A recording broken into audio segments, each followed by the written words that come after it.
Welcome all the viewers to the present lecture, which is in continuation of previous lecture series on CPC. This is 11th lecture on injunction. So listen very patiently and carefully. I would like to explain the technical and legal aspects of injunction because several viewers have requested me to deliver a lecture in detail on injunction. So today this will be an introductory lecture on injunction. At the outset, I would like to point out that injunction, as it means, is a judicial remedy. It is used in judicial proceedings, especially in civil court, under the provisions of CPC. What is literal meaning of injunction? The literal meaning of injunction to refrain any person from doing or to do a particular act or thing. It means injunction has got its two parts. One is a direction to refrain from doing any act or thing. And second part is a direction to do some particular act or thing. This power is given to civil court. And while I was discussing in my previous lecture the power of civil court, I have already explained that power to grant injunction is with the civil court by virtue of section 94 CPC. Section 94 CPC has got four parts, A, B, C, D. So section 94 subclause C vests with the civil court power to grant injunction. This injunction is granted during the pendency of suit. Therefore, it is called temporary injunction. It means there are some other provision for granting injunction also. So let us discuss about that. So firstly,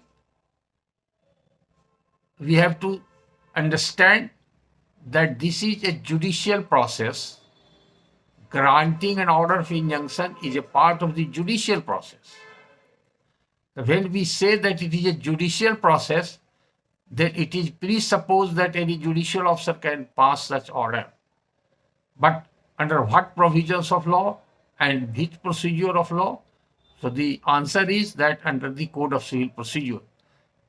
CRPC does not contain such type of provision. There are other provisions which may be similar and akin to that, to which we are not concerned. We are concerned today about injunction, which is to be granted in a suit by a judicial officer presiding over a civil court under the provisions of CPC by virtue of the power bestowed under section 94 subclause C. And the procedural part is, corresponding procedural part is mentioned in Order 39, Rule 1 and 2 CPC. So I think all of you by now must be aware about this provision that section 94 vests with the power to grant injunction, and Order 39 explains the circumstance under which such power and in what manner the court shall grant such power. and what would be its duration. In this context, therefore, it is said that when we say injunction, it presupposes that there must be a court having civil jurisdiction. That court is, by virtue of section 94, is empowered to pass an order of injunction, read with order 39 rule 1 and 2 CPC. So this is a judicial process. In that process, such type of order, which we call injunction, is being granted. जो विद्यार्थी या जो विधि व्यवसाय से जुड़े व्यक्तियों को अंग्रेजी में थोड़ी असुविधा होती है, उनका ख्याल करके विशेष रूप से और कुछ परीक्षार्थियों के लिए मैं हिंदी में ज़्यादा बात करूंगा, क्योंकि ऐसा मुझसे अनुरोध किया गया है। तो इंजंक्शन का हिंदी भी बता देना यहाँ पर उचित है। व्यवहार न्यायालय में जितना आवेदन पड़ता है, उसमें से ज़्यादातर इंजंक्शन का आवेदन लोग इंग्लिश में ही देते हैं। जो अधिवक्ता लोग अभ्यस्त हैं वो इंग्लिश में देते हैं, और कुछ नए अधिवक्तागण हिंदी में भी देते हैं।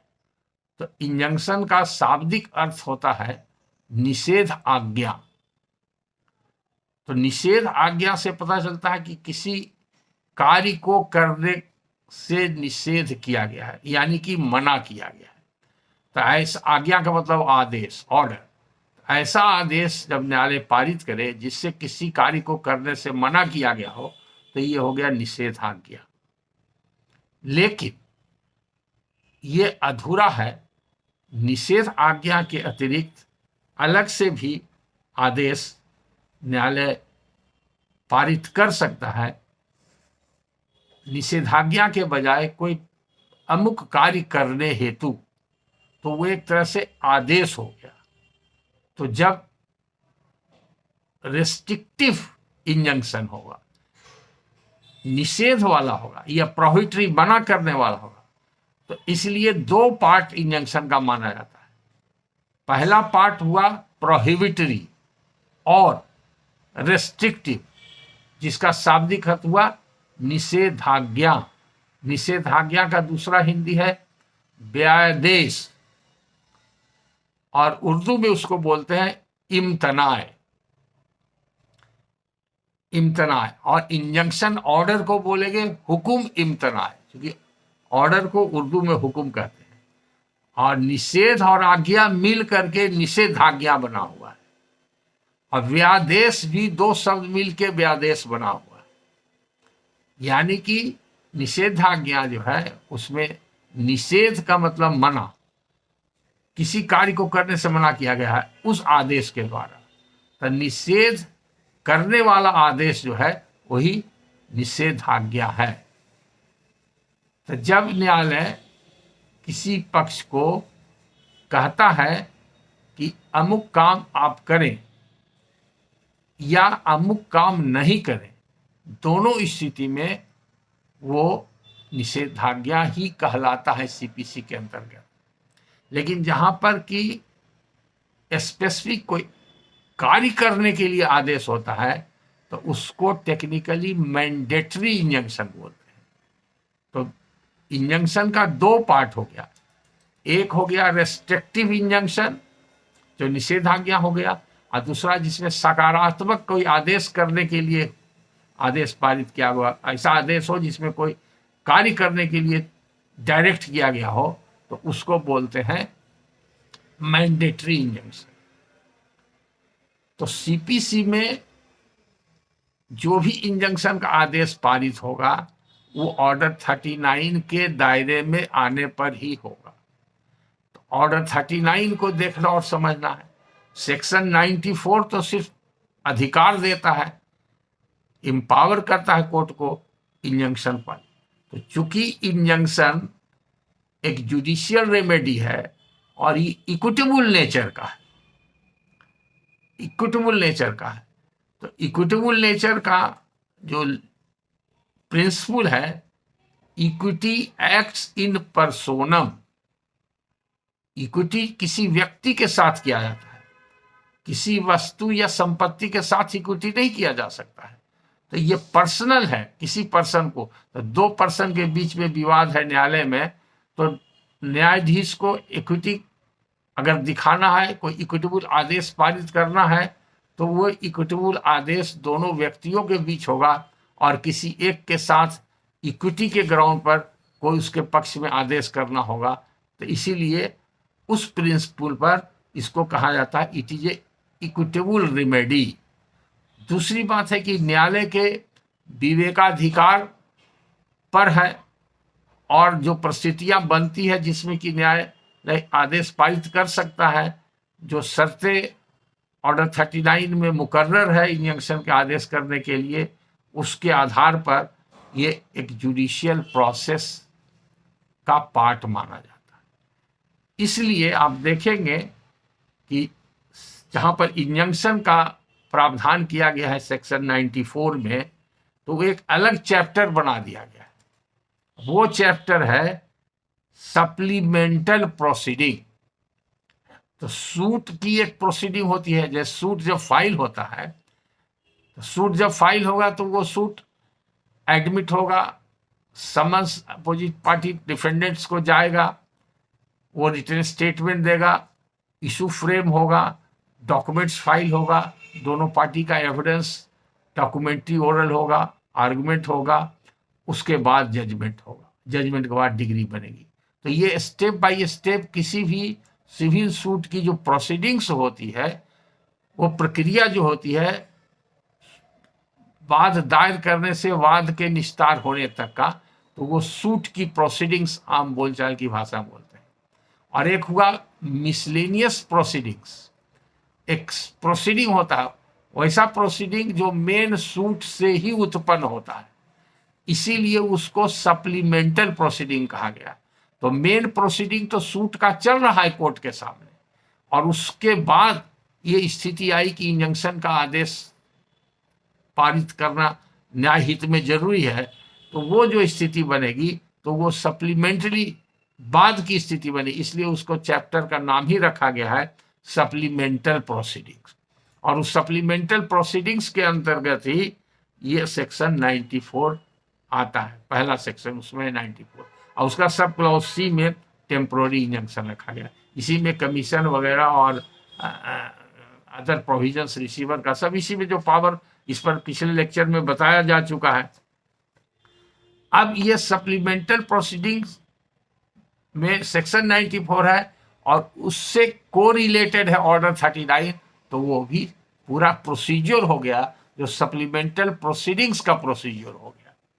तो हमको शक्ति है कि नहीं, ये जब प्रश्न चिन्ह लगेगा तब सेक्शन 94 देखने की आवश्यकता है, अदरवाइज सेक्शन 94 देखने की आवश्यकता नहीं।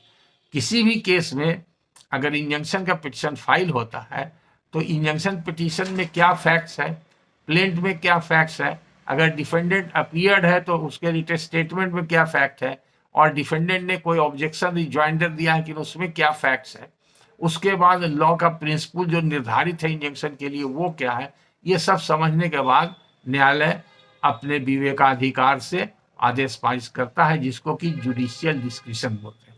तो दोनों तरह से ये डिस्क्रिशनरी रिलीफ हो जाता है, एक इक्विटी के प्रिंसिपल पर भी। तो जहां भी इक्विटी होता है तो वो ऐसा नहीं है लॉ में कि ऐसा करना ही है, वो जुडिशियल डिस्क्रिशन है जुडिशियल ऑफिसर का कि ऐसा कर सकता है या नहीं कर सकता है, और कब कर सकता है और किस परिस्थिति में नहीं कर सकता। ये सब वो जुडिशियल डिस्क्रिशन जो है वो किसी पर्टिकुलर फैक्ट्स के उसकी परिस्थिति के हिसाब से, और उससे संबंधित अगर कोई केस लॉ मार्गदर्शन है माननीय उच्च न्यायालय का या उच्चतम न्यायालय का, उसके आलोक में उस पर्टिकुलर फैक्ट्स एंड सर्कमस्टांस में ही उसका निष्पादन कर सकता है। तो इसका संक्षेप में क्या अर्थ निकला? अर्थ ये निकला कि इंजंक्शन दो प्रकार का होता है, एक जिसमें रोक लगा दिया जाए और एक में किसी काम को करने का आदेश दिया जाए। तो सीपीसी के अंतर्गत रोक लगाने वाला भी होता है और अपवाद स्वरूप कोई काम करने के लिए जो पॉजिटिव डायरेक्शन दिया जाता है, जो मैंडेटरी डायरेक्शन दिया जाता है, तो ये आप ये कह सकते हैं, नॉर्मली ये कहा जाता है कि रेस्ट्रेन ऑर्डर जो होता है सिर्फ ऑर्डर 39 में, लेकिन ऐसा केस लॉज है जिसके आधार पर परिस्थिति अनुकूल मैंडेटरी इंजंक्शन भी कोर्ट दे सकता है। तो इंजंक्शन का दो पार्ट हुआ, एक हुआ प्रोहिबिटरी या उसको कह सकते हैं रेस्ट्रिक्टिव जो निषेधाज्ञा कहलाया, और दूसरा हुआ मैंडेटरी जिसमें कोई आदेश पर कार्य करने के लिए आज्ञा दिया गया हो, आदेश के द्वारा अमुक कार्य किया जाए, माने पॉजिटिव डायरेक्शन है और यहाँ पर निगेटिव डायरेक्शन है, दोनों डायरेक्शन है, तो दोनों देने का है।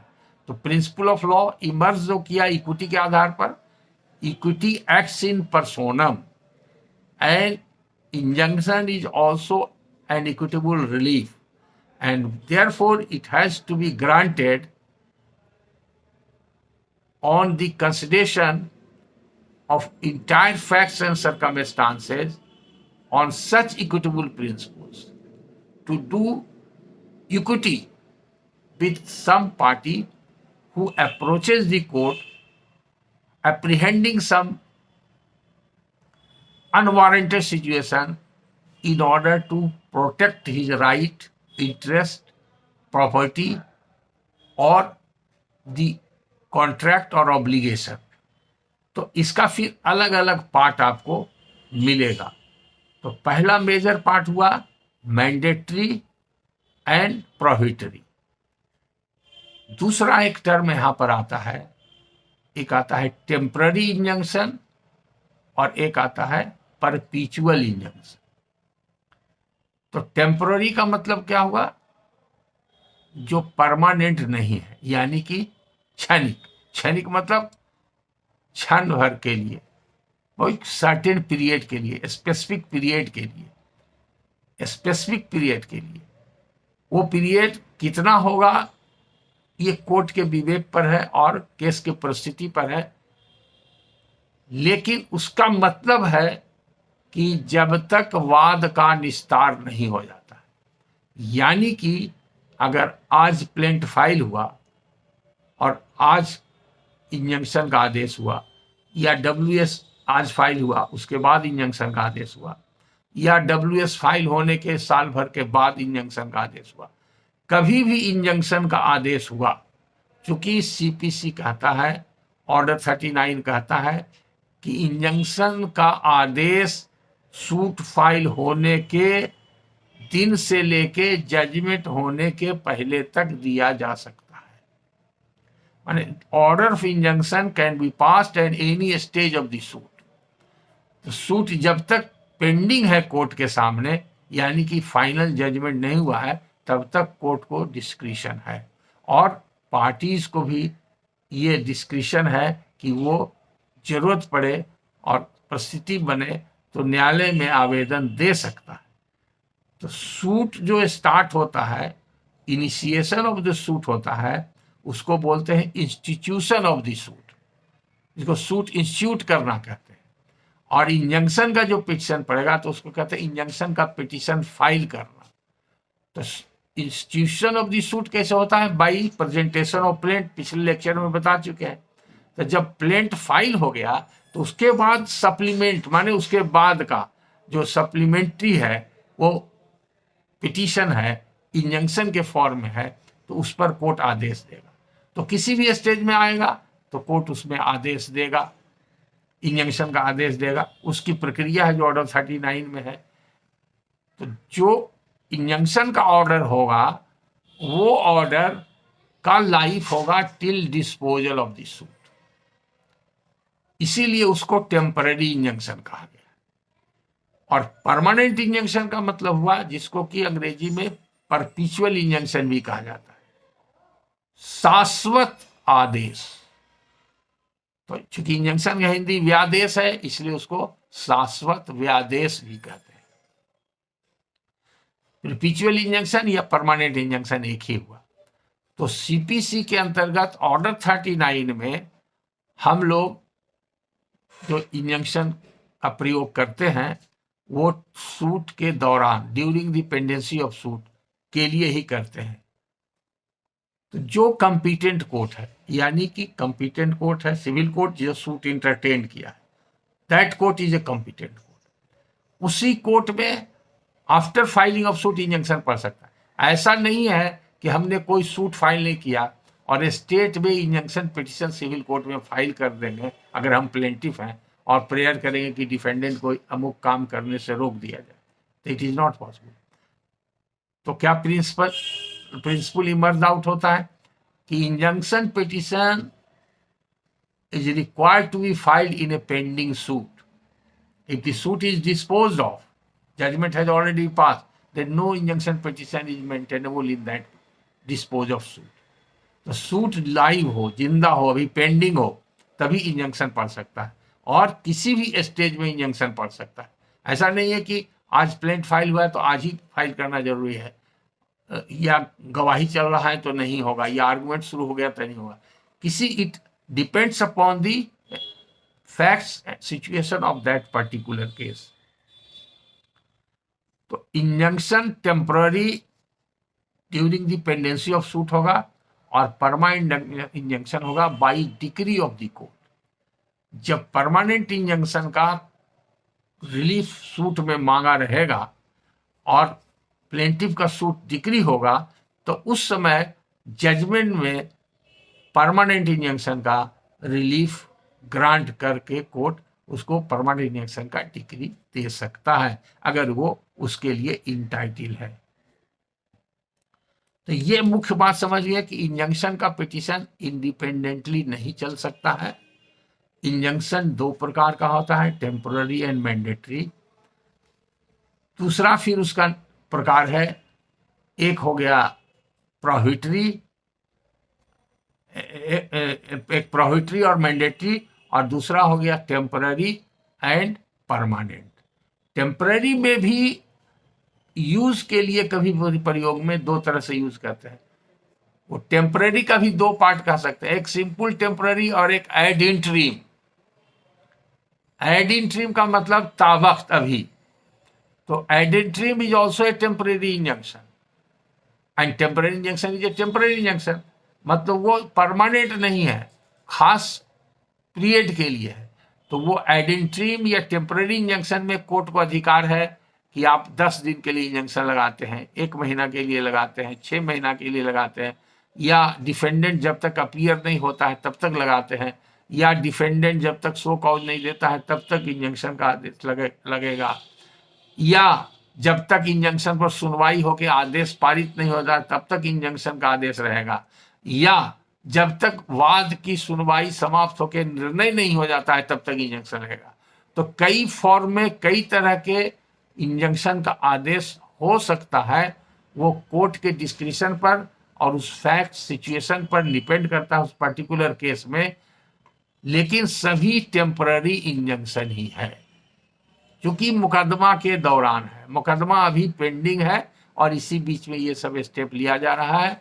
तो ये हो गया इंजंक्शन टेम्पररी, और जब जजमेंट पास हो जाएगा तब मैंडेटरी इंजंक्शन का रिलीफ उसको ग्रांट किया जाएगा। अगर मैंडेटरी इंजंक्शन का रिलीफ है तो मैंडेटरी इंजंक्शन का रिलीफ सुओ मोटो कोर्ट नहीं दे सकता है, और फाइनल डिग्री जो है इक्विटी के आधार पर जजमेंट पास नहीं किया सकता है। डिग्री के जो फाइनल जजमेंट जो होता है सूट के एडजुडिकेशन के बाद और जो डिग्री बनती है, तो वो judgement and degree regarding permanent injunction या परपेचुअल इंजंक्शन कहिए, उसके लिए कोर्ट नहीं दे सकता है जब तक कि उसके लिए फैक्ट्स नहीं हो, एविडेंस नहीं हो, प्लीडिंग नहीं हो और रिलीफ नहीं मांगा गया। इवन ऑर्डर 39 में एडिटिव इंजंक्शन भी कोर्ट सुओ मोटो नहीं दे सकता है। ऐसा ऑर्डर 39 पढ़ने से पता चलता है कि जब कोई पार्टी अप्रोच करेगा कोर्ट को तभी देगा, क्योंकि उसमें सब कंडीशंस दिया हुआ है। ऑर्डर 39 रूल 1 में A, B, C 3 कंडीशन है, और फिर रूल 2 में अलग कंडीशन है, तो उस कंडीशंस में आएगा तभी हो सकता है।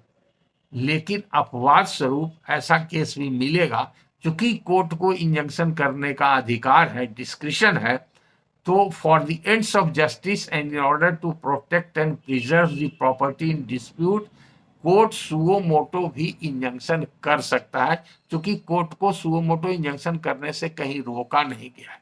There is no bar, but it is not a rule, it may be exercise, this discretion may be exercise sparingly among rare cases, rarest amongst rare case कह सकते हैं आप।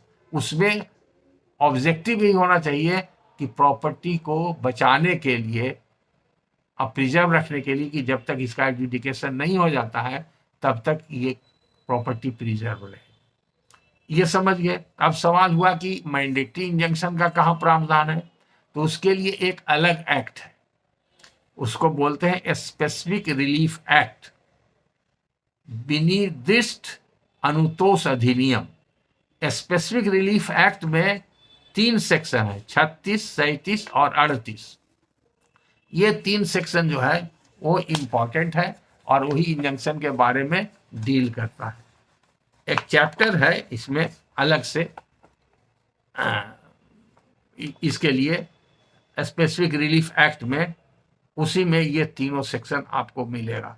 क्योंकि आप लोग जानते हैं स्पेसिफिक रिलीफ एक्ट है, कोई एग्रीमेंट या कॉन्ट्रैक्ट है और उस पर जिस पार्टी का ऑब्लिगेशन है उस कॉन्ट्रैक्ट को परफॉर्म करने का, उसमें से कोई उसका ब्रीच करता है तो उसको इन्फोर्स करने के लिए, उस एग्रीमेंट और कॉन्ट्रैक्ट को इन्फोर्स करने के लिए ये एक्ट बना हुआ है। जनरली आप देखते हैं कि उस तरह का मुकदमा जो होता है बयाना के आधार पर, जिसमें लोग लाते हैं स्पेसिफिक परफॉर्मेंस कॉन्ट्रैक्ट का सूट, ए ने बी के साथ एग्रीमेंट किया कि हम इतना जमीन बेचेंगे, इतना रुपया में, इतना समय में हम सेल डीड कर देंगे। अगर नहीं किया, या तो खरीदने वाला भाग गया या बेचने वाला भाग गया, तो जो भाग गया उसके विरुद्ध दूसरा पार्टी को अधिकार है, तो वो स्पेसिफिक रिलीफ एक्ट में आता है। तो सेक्शन 36 कहता है, सेक्शन 36 कहता है कि relief of injunction is A discretionary relief, specific relief act का, उसी प्रिंसिपल पर कि चूंकि स्पेसिफिक रिलीफ एक्ट बना हुआ ही है इक्विटेबल प्रिंसिपल पर, इक्विटी के आधार पर ही बना हुआ है। ये इक्विटी कहता है, इक्विटी डिमांड्स कि अगर 2 आदमी एग्रीमेंट किया है तो भाई दोनों का एग्रीमेंट फुलफिल होना चाहिए। एक आदमी को भागने का कोई अधिकार नहीं, ब्रीच करने का कोई अधिकार नहीं, अनलेस की कोई टर्म्स एंड कंडीशन के कोई खिलाफ काम हुआ है। तो एक पार्टी अगर टर्म्स एंड कंडीशंस को मान रहा है तो दूसरा पार्टी को भागने का अधिकार नहीं। अगर भागता है तो मोरली और लीगली बाउंड है, उसको कोर्ट से बाउंड करके, तो इक्विटी के ग्राउंड पर जो भाग रहा है उसको पकड़ा जा सकता है, और जो इक्विटी के साथ है, जो इक्विटी चाहता है, जो इक्विटी कर रहा है, उसके पक्ष में आदेश दिया जा सकता है। तो सेक्शन 36 सिर्फ इतना ही कहता है। और सेक्शन 37 जो है स्पेसिफिक रिलीफ एक्ट का, वो क्लियर करता है, उसका सेक्शन 36 का पार्ट 1 और पार्ट 2, 2 पार्ट में है, sub clause 1 and sub clause 2। Sub clause 1 कहता है कि जो टेम्पररी इंजंक्शन होगा सूट में, वो अकॉर्डिंग टू सीपीसी हो।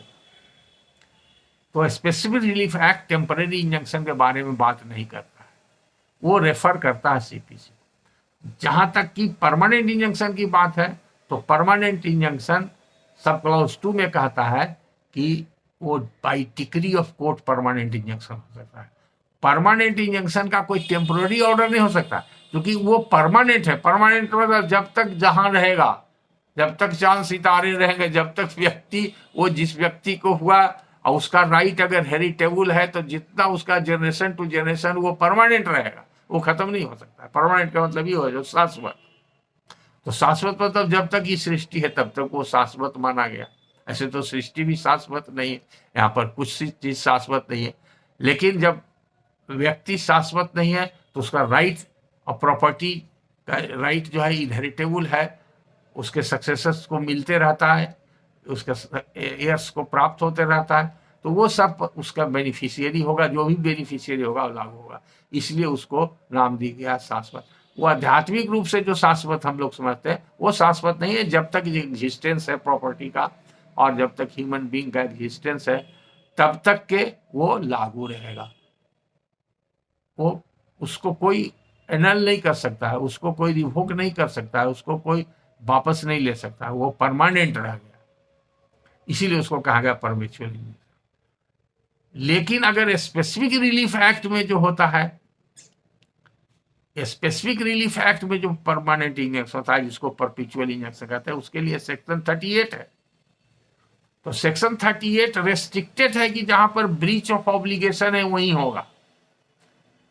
तो इससे क्या, अगर कंपैरेटिव स्टडी किया जाए सेक्शन 36, सेक्शन 37 और सेक्शन 38 स्पेसिफिक रिलीफ एक्ट का, तो कंपैरेटिव स्टडी से ही पता चलेगा कि जो टेम्पररी इंजंक्शन होता है सिविल कोर्ट में वो स्पेसिफिक रिलीफ एक्ट से नहीं होता है। लेकिन जहां पर ब्रीच ऑफ ऑब्लिगेशन है, वो ब्रीच ऑफ ऑब्लिगेशन को, ब्रीच को ओवरकम करने के लिए सीपीसी में टेम्पररी इंजंक्शन हो सकता है, लेकिन उसी के लिए अगर परपेचुअल इंजंक्शन चाहिए तो सेक्शन 38 स्पेसिफिक रिलीफ एक्ट में ही हो सकता है। तो इसलिए ये यहां पर समझना जरूरी है कि इंजंक्शन जब भी हम बात करते हैं तो इंजंक्शन टेम्पररी की बात करते हैं, चूंकि सूट के दौरान होता है। परमानेंट इंजंक्शन कोई खास परिस्थिति में, किसी खास केस में परमानेंट इंजंक्शन हो सकता है। तो परमानेंट इंजंक्शन के लिए वैसा चाहिए, सीपीसी के अंतर्गत कंडीशंस चाहिए, फैक्ट्स चाहिए, परिस्थिति चाहिए, तब वो परमानेंट इंजंक्शन होगा। तो परमानेंट इंजंक्शन का जो प्रिंसिपल कहाँ दिया हुआ है, वो दिया हुआ है सेक्शन 38 स्पेसिफिक रिलीफ एक्ट में, जहां पर कि ब्रीच ऑफ ऑब्लिगेशन होने की संभावना है या हो चुका है और उसको ओवरकम किया गया है। तो टेम्पररी इंजंक्शन और परमानेंट इंजंक्शन समझ गए, मैंडेटरी इंजंक्शन समझ गए और प्रोहिबिटरी इंजंक्शन समझ गए। अब जो रोजमर्रे की बात है, कोर्ट में जो हम लोग को इंजंक्शन के लिए देखना पड़ता है और पिटीशन आता है, आजकल की स्थिति और पहले की स्थिति में थोड़ा फर्क देखते हैं। बहुत से प्रिजाइडिंग ऑफिसर लोग इंजंक्शन देने में डरते हैं, अपना डिस्क्रिशनरी पावर इस्तेमाल नहीं करते हैं, और कुछ लोग अपवाद स्वरूप हैं वो बहुत प्रॉम्प्टली दे देते हैं। तो दोनों जो है एक्सट्रीम छोर पर है, एकदम नहीं देना वो भी ठीक नहीं है, एकदम प्रॉम्प्टली दे देना वो भी ठीक नहीं है। इसलिए हम जुडिशियल ऑफिसर्स को संबोधित करके ये कहना चाहेंगे कि इंजंक्शन के मैटर को केयरफुल्ली टेकअप करना चाहिए, और टेक्निकली जो है प्रोविजन ऑफ लॉ उसको बारीकी से समझ करके ये देखना चाहिए कि ऑर्डर 39 के किस कैटेगरी का ये एप्लीकेशन है। तो आप जब ऑर्डर 39 का रूल 1 आप देखेंगे तो रूल 1 में 3 पार्ट है। पहला है वेस्टेज ऑफ प्रॉपर्टी, दूसरा है डैमेज ऑफ प्रॉपर्टी, और तीसरा है एलिनेशन ऑफ द प्रॉपर्टी।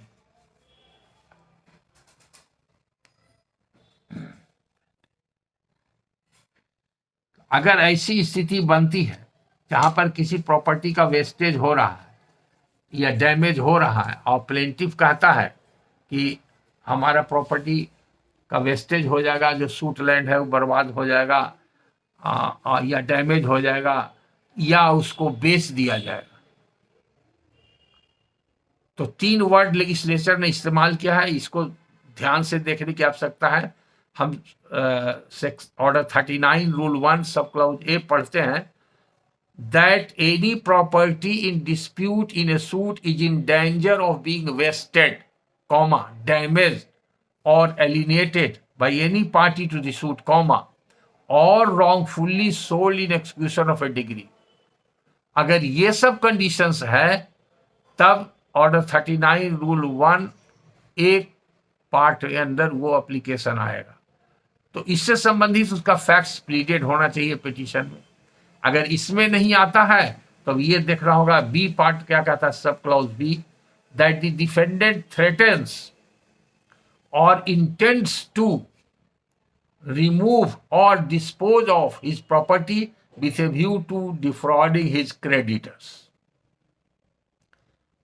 अगर ऐसा है, मान लिया कि कोई डेटर है और क्रेडिटर को उससे पैसा लेना है और वो पैसा लेने के लिए कार्रवाई कर चुका है या कर रहा है या करना चाह रहा है, और इस बीच में डिफेंडेंट जो डेटर है उसको अप्रीहेंशन है, तो अगर उसका मूवेबल प्रॉपर्टी है जो एक जगह से दूसरी जगह मूव किया जा सकता है, उस प्रॉपर्टी को डिजॉनेस्टली वो छिपा दे, रिमूव कर दे या बेच दे, या उसका इमूवेबल प्रॉपर्टी भी है उसको वो भी डिस्पोज ऑफ कर दे, या अपने किसी आदमी से कोई कॉल्यूसिव डीड बना दे, तो इसका पर्पस क्या है कि उसका जो एक्ट होगा रिमूवल का या डिस्पोजल का जो एक्ट होगा, in order to defraud the creditor, माने क्रेडिटर को धोखा दे करके और उसके रुपया को हड़पने के उद्देश्य से अगर करेगा, तब सब क्लाउज बी में आएगा।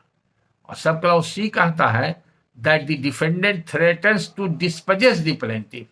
ज्यादातर केस सिविल कोर्ट में इसी तरह का आता है कि मुदाले है जो प्लेंटिफ जब सूट प्लॉट है या सूट लैंड है या डिस्प्यूटेड प्रॉपर्टी है, उससे डिफेंडेंट जो है प्लेंटिफ को बेकब्जा कर देना चाहता है, डिस्पोजेस कर देना चाहता है, और otherwise cause injury to the property. तो ये वाइड टर्म है, इसमें बहुत तरह का सिचुएशन आ जाता है।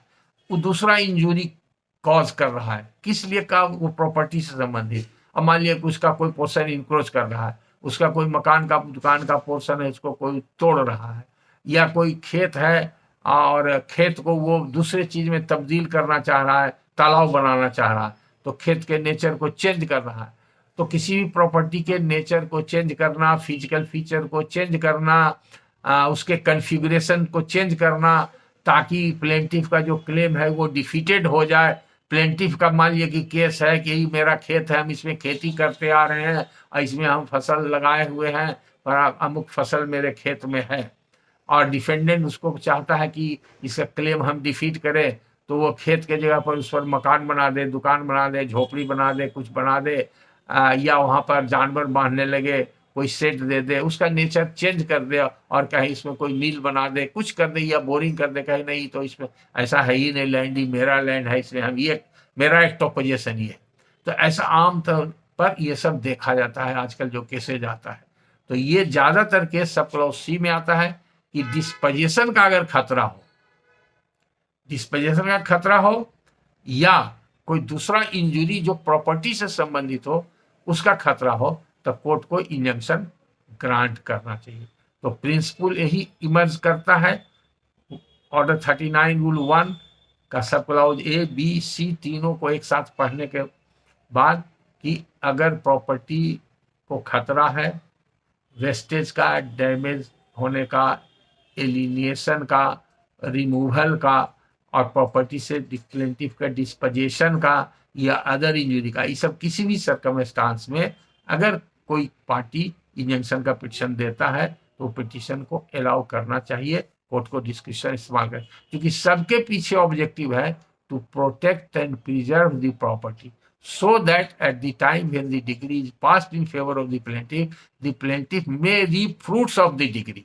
ऐसा नहीं है कि प्लेंटिफ को डिग्री हो गया और वो प्रॉपर्टी को बेच दिया। ऐसा एक ही केस हमको देखने को मिला है, honourable mister justice LM Sharma, जो बाद में चीफ जस्टिस ऑफ इंडिया हुए, वो पटना हाई कोर्ट में जब जज थे तो उन्होंने एक जजमेंट दिया था, उसमें एक ही सूट प्लॉट था और हाई कोर्ट आते आते वो सूट प्लॉट जो था बिक चुका था।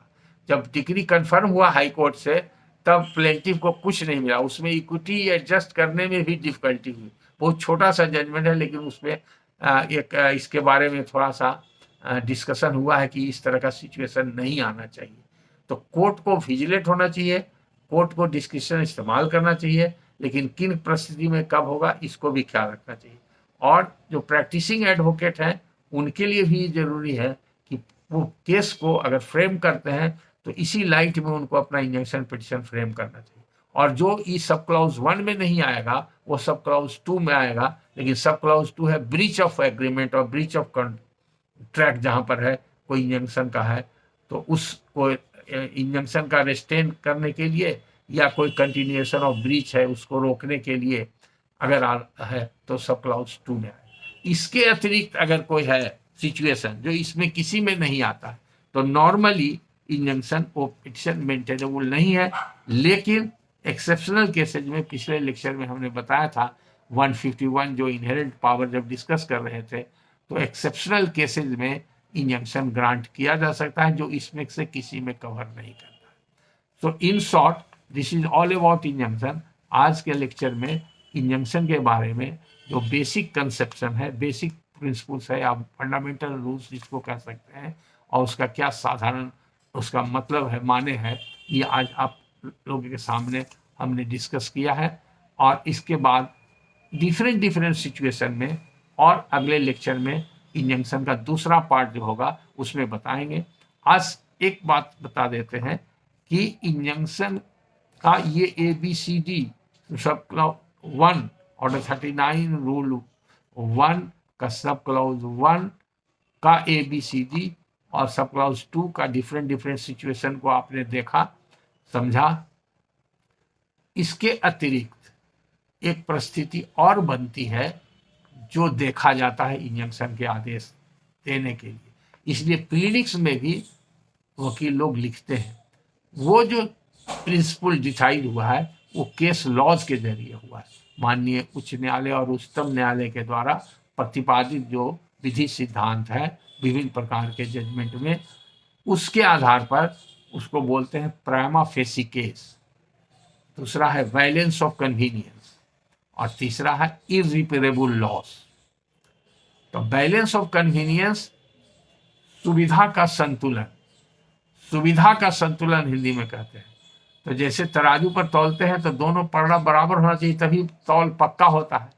तो उसी तरह से बैलेंस कोर्ट को करना पड़ता है कि अगर हम प्लेंटिफ के पक्ष में इंजेक्शन देंगे तो डिफेंडेंट को कितना हार्श होगा, उसके लिए ये रेमेडी कितना उसको नुकसान पहुंचाएगा, कितना इंजूरियस होगा, ये भी कोर्ट को देखना चाहिए। कि ऐसा नहीं कि एक के पक्ष में अगर हम कोई आदेश कर रहे हैं तो दूसरों के लिए बहुत ज़्यादा उसको परेशानी का सबब हो जाए। तो इसलिए इसको कहते हैं बैलेंस ऑफ कन्वीनियंस। दूसरा कहते हैं prima facie case. Prima facie case का मतलब ये नहीं है कि प्लेंटिफ उसी स्टेज में, अभी सूट फाइल हुआ इनिशियल स्टेज में, कोर्ट ही फाइंडिंग दे दे कि नहीं ये प्लेंटिफ को डिग्री होने का चांस है। प्राइमा फेसी केस का माने होता है जो सुप्रीम कोर्ट हाई कोर्ट ने डिसाइड किया है, कहा है, उसका मतलब होता है fair case to be tried. ऐसा फेयर हो फैक्ट्स जिसमें कि एडजुडिकेशन की आवश्यकता है, ट्रायल करने की आवश्यकता है, तो उसको प्राइमा फेसी केस बोलते हैं। आप ये भी कह सकते हैं प्रथम दृष्टा, माने प्रथम दृष्टि देखने में लगे कि हाँ इस केस में कोई जान है, कोई दम है, इसमें कुछ पॉइंट्स है जिस पर कि प्लेंटिफ के पक्ष में आदेश किया जाता है, ऐसे आप समझ सकते हैं प्राइमा। और इरिपेरेबल लॉस का मतलब है रिपेयर से इरिपेयर बना है, और रिपेयर का माने मरम्मत करना, इरिपेयर उसका निगेटिव है, इसका मरम्मत नहीं हो, उसी से बन गया इरिपेरेबल जिसका कि मरम्मत नहीं हो। यानी कि अगर हम इंजंक्शन देते हैं, डिफेंडेंट को जो लॉस हो जाता है तो रिपेरेबल है कि नहीं। दूसरा, अगर हम इंजंक्शन नहीं देते हैं और प्लेंटिफ को जो लॉस हो जाता है वो रिपेरेबल है कि नहीं। तो बेसिक प्रिंसिपल है कि जहां पर इरिपेरेबल लॉस हो, माने मनी के टर्म में वो मैनेज नहीं हो सकता है और मॉनेटरी कंसिडरेशन से वो पैचअप नहीं हो सकता है, तो उसको इरिपेरेबल बोलते हैं। तो ये भी एक मापदंड है। तो ये तीनों के बारे में जब किस तरह के केसेज में हाई कोर्ट और सुप्रीम कोर्ट ने क्या कहा कि किस प्रकार का जजमेंट आया है, उसके बारे में पार्ट 2 जो इंजंक्शन का लेक्चर होगा उसमें आप लोग को बताएंगे। आज इंजंक्शन के बारे में यही हम समाप्त करते हैं अपना लेक्चर, और अगले लेक्चर का आप इंतजार कीजिए। और आप सभी जानते हैं ये चैनल जो है अभी लेक्चर सीरीज में चल रहा है, आप कभी भी क्लिक कीजिएगा RKP सिंह लेक्चर सीरीज आ जाएगा। यह चैनल का नाम है अवेयरनेस ऑफ लीगल फ्रैटर्निटीज। आप सब्सक्राइब कीजिए, शेयर कीजिए, लाइक कीजिए, कमेंट कीजिए, और चाहिए तो सजेशन भी अपना दे सकते हैं। अब सजेशंस को भी हम देखते हैं और कमेंट्स को भी देखते हैं, और अकॉर्डिंगली हम उसमें और कुछ सुधार की आवश्यकता होगी आप लोग को सहूलियत के लिए तो सुधार करेंगे। That is all, thank you.